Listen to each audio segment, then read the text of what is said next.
All right, this third video is going to be short and sweet. It's all about water.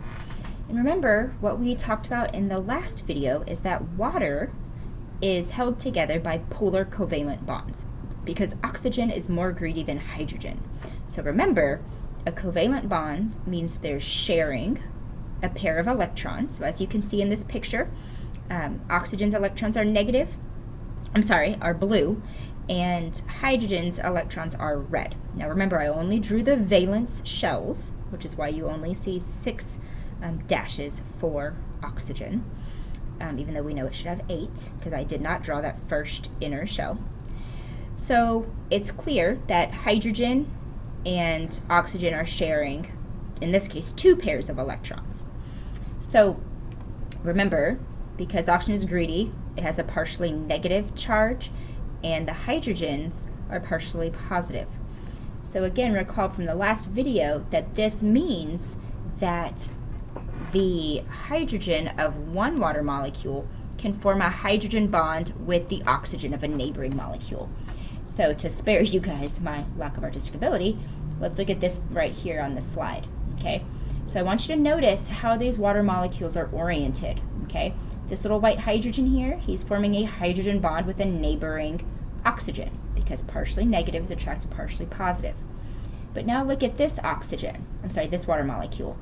It's both of its little hydrogens, which are partially positive, are forming hydrogen bonds with neighboring negative oxygens, okay? This is called cohesion. Okay, that's where one molecule sticks together via a hydrogen bond. Okay, so again, imagine, an ocean full of these hydrogen bonds. Together, that's going to be a really, really strong force. And so because in this picture here, there's all these water molecules along the surface, but then there's tons of water molecules beneath the surface, all of these hydrogen bonds connecting them is going to make the surface of water very tough. So little bugs like you see here, are going to be able to walk on the surface of water. We say that water has a high surface tension. It takes a lot of pressure to break that surface of water. Okay? Similarly, water is also adhesive.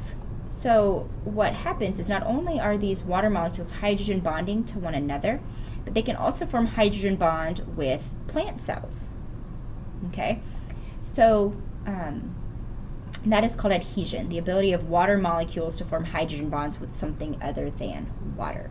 This is actually what allows water to travel up plants, right, in order to make sure the entire plant gets the water that it needs. Another important feature of water is that it is a great solvent. Okay, so that's a good word you need to know. A solvent is something that can dissolve other molecules. Whatever is being dissolved is called a solute, S-O-L-U-T-E. So water is the solvent because it dissolves the solute. So in this picture, the salt, it's going to be the solute, and water is going to be what's dissolving it. And so a lot of molecules, like salt, are going to be hydrophilic. Okay, and that's a term you're definitely going to want to know. So hydro means water, philic means loving. Okay, so hydrophilic molecules are molecules that love water. Now, in order to be hydrophilic, though, you have to either have complete charges, like sodium is positively charged and chlorine is negatively charged, or the molecule needs to be polar and have these partial charges. Okay, so highlight this in your notes. Hydrophilic molecules are polar or ions, okay?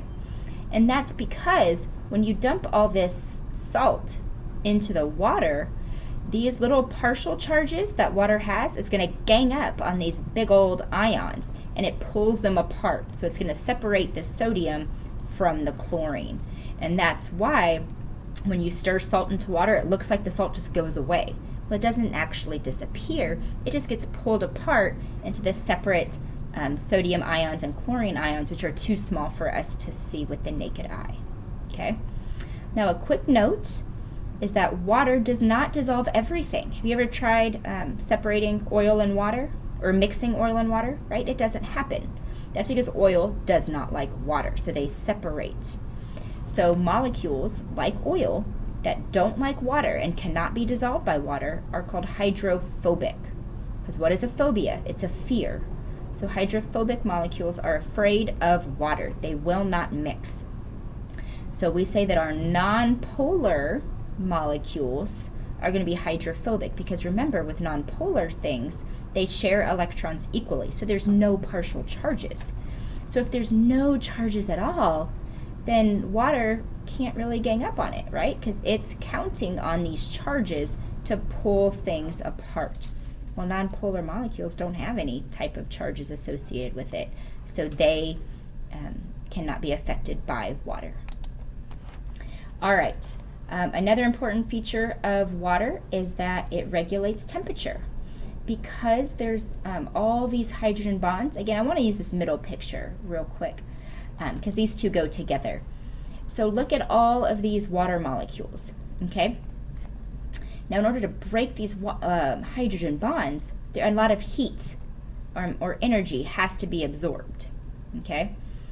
So in order for water to increase in temperature, those water molecules have to go really, really fast. They have to speed up because the faster a molecule moves, the hotter it gets. Well, right now, the speed of these molecules are really limited because they're all connected to one another, right? Imagine all Blinn students holding hands and us trying to run around, right? We're not going to be able to go all that fast because we're connected to one another. So in order to go faster, we need to break these bonds.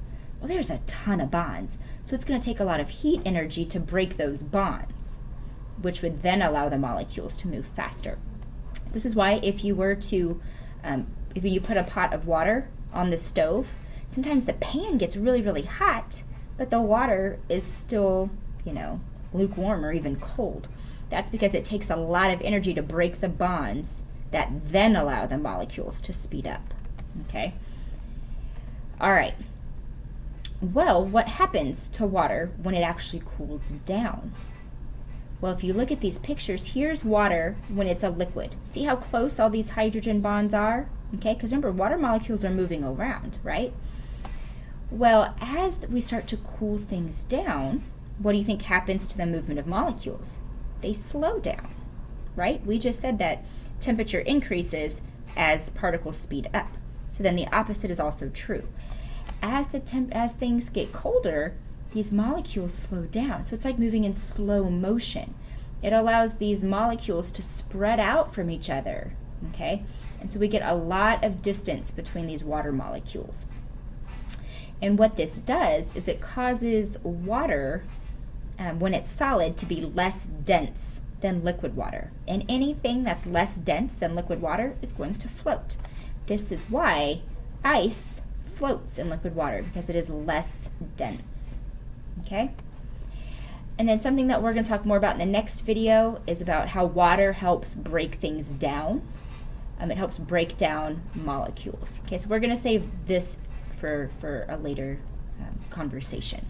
All right, so make sure you understand that water is a polar molecule. It has partial charges, and that allows it to make hydrogen bonds. And these hydrogen bonds are what makes water so important to life.